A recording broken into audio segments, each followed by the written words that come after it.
Sir, Bharat की अगर खूबसूरती की बात करते हैं, अगर दुनिया के अलग अलग देशों के पहाड़ों को मिलाएं, नदियों को मिलाएं, समुद्र को मिलाएं, तो हर वो खूबसूरती मुझे लगता है कि हमारे भारत के हर कोने में मिल जाती है। लेकिन फिर भी लोग सर फॉरेन जाने की अपेक्षा ज्यादा रखते हैं इंस्टेड ऑफ भारत को एक्सप्लोर करने के।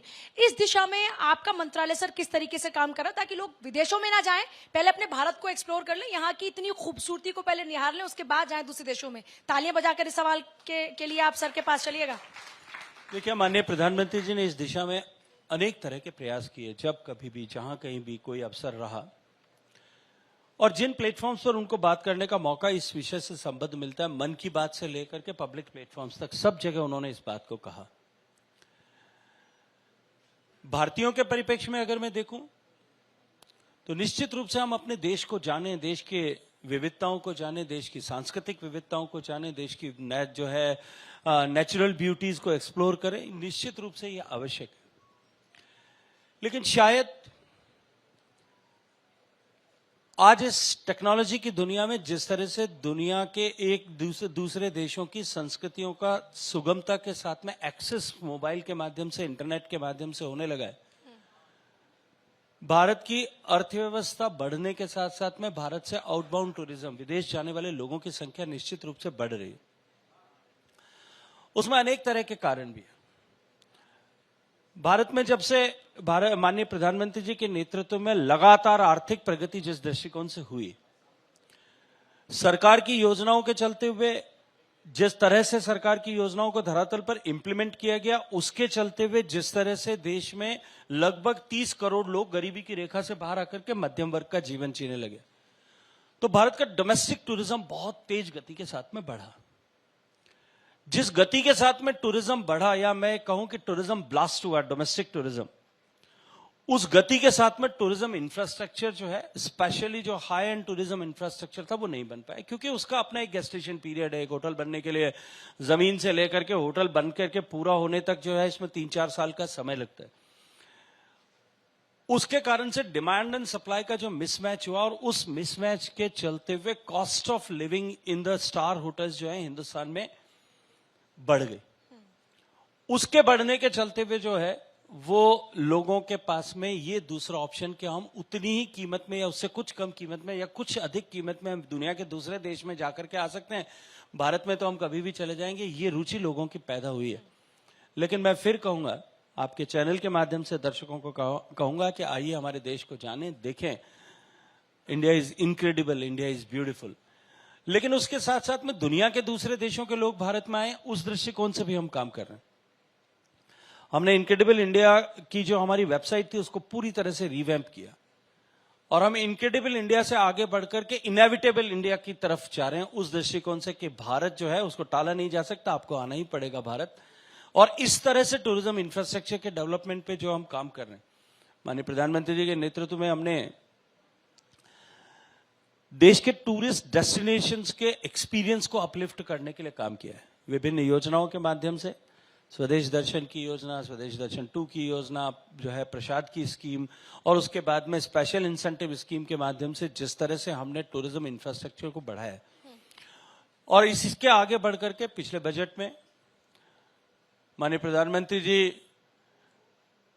के मार्गदर्शन से आदरणीय वित्त मंत्री जी ने जो प्रस्तुत किया कि हम 50 आइकॉनिक डेस्टिनेशंस बनाएंगे। और आइकॉनिक डेस्टिनेशन की जब बात करते हैं, जो चर्चा करते हुए नीति आयोग की मीटिंग में प्रधानमंत्री जी ने कहा, वो ये था कि हम ग्लोबल स्टैंडर्ड का डेस्टिनेशन कम से कम एक राज्य में एक ऐसा बनाए। और मैं ये मानता हूं कि ये बनने के साथ में, इस दिशा में आगे बढ़ने के साथ में, हमारा डोमेस्टिक टूरिज्म और इनबाउंड टूरिज्म दोनों जो है वो बहुत तेज गति के साथ में एक नई उछाल रजिस्टर करेंगे।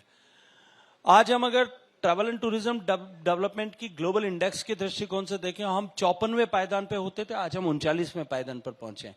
और हम इस लक्ष्य को लेकर के काम कर रहे हैं कि 2029 तक हम पहले 20 देशों के अंदर आ जाएं, ताकि दुनिया के लोग भी भारत में उसी गति के साथ में उनके आने की गति भी उसी प्रपोर्शन में बढ़ सके।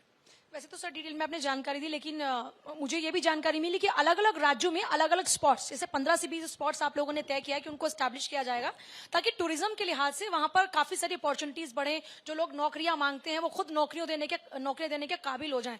तो इसको अगर देखा जाए तो मतलब बहुत सारे उसमें नौकरियां का मैटर भी आ जाता है, उसमें टूरिज्म का मैटर भी आ जाता है, स्पिरिचुअल टूरिज्म का मैटर भी आ जाता है।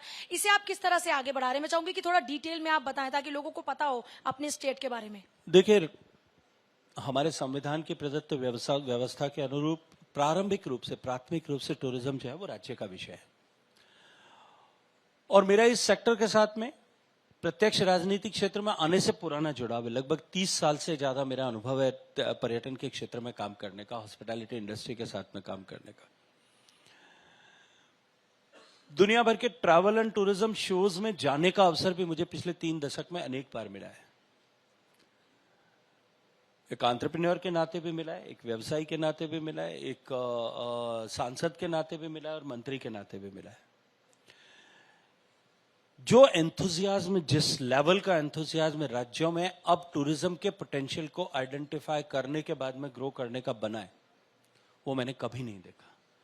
जितना कंपटीशन राज्यों के बीच में अपने आप को टूरिस्ट डेस्टिनेशन के रूप में मार्केट करने का बना है, वैसा आपने कभी नहीं देखा। यहां तक कि ऐसे राज्य जिनको टूरिज्म के मानचित्र पे शायद कहीं कोई पहचान नहीं थी, झारखंड जैसे राज्य, छत्तीसगढ़ जैसे राज्य भी एग्रेसिवली, छत्तीसगढ़, झारखंड, बिहार एग्रेसिवली अपने आप को मार्केट कर रहे हैं और ग्लोबल लेवल पे मार्केट में टेस्ट कर रहे हैं। वो कह रहे थे कि आप आइए, शिव भक्त आइए, हमारे राज्य में आइए। तो आप जो ये कंपटीशन स्टेट्स के बीच में है और जिस तरह से मॉन्यूमेंटल टूरिज्म से टूरिस्ट का जो है वो डेविएशन हो रहा है, कोविड के बाद में जिस तरह से जीवन की तरफ देखने की दृष्टि बदली है और लोग मॉन्यूमेंटल टूरिज्म की बजाय एक्सपीरियंशियल टूरिज्म को जिस तरह से प्राथमिकता देने लगे, मैं ये मानता हूं कि क्योंकि भारत में इतनी विविधताएं हैं, यहाँ बर्फ है, यहाँ पहाड़ है, यहाँ जंगल है, यहाँ जंगली जानवर है, यहाँ समुद्र है, यहाँ रेगिस्तान है, यहाँ इतिहास है, यहाँ और उसके अतिरिक्त जो कुछ भी आप कल्पना कर सकते हैं, एक टूरिस्ट का जो कोई भी इंटरेस्ट होता है, हो सकता है भारत के बुके में, भारत के गुलदस्ते में हर उस आदमी के लिए एक फूल उसकी रुचि के अनुरूप है। इसलिए मैं मानता हूं कि नेचुरली भारत आने वाले समय में इस एक्सपीरियंशियल टूरिज्म की दिशा में एक बहुत बड़ा प्लेयर बनने वाला है।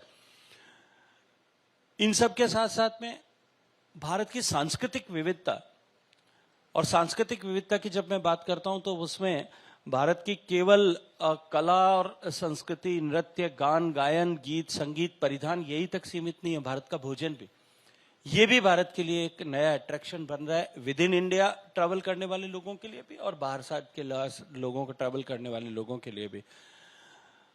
आने वाला समय निश्चित रूप से जो लक्ष्य लेकर के हम चले, आज भारत की अर्थव्यवस्था लगभग 4 ट्रिलियन से कुछ अधिक है और हम दुनिया के चौथे बड़े अर्थव्यवस्था वाले देश हैं।